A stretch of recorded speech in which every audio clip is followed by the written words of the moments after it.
அப்போ தர்மபுத்திரர் கிருஷ்ணனிடத்துல கேட்கிறார், கிருஷ்ணா, ஒரு சமயம் சில பெரியவாள்லாம் பேசின்னு இருக்கிறது என் காதுல விழுந்தது.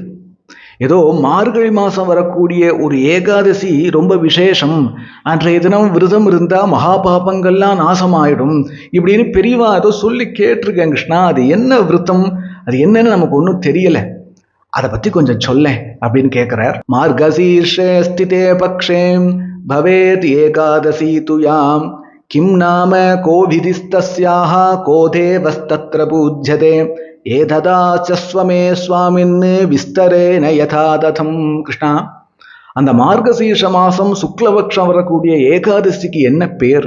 கிம் நாம என்ன பேரு? கோ விதிஹி எந்த விதியில விரதம் இருக்கணும்? கோதேவஸ்தத்ர பூஜ்யதே அன்னைக்கு யார பூஜை பண்ணணும்?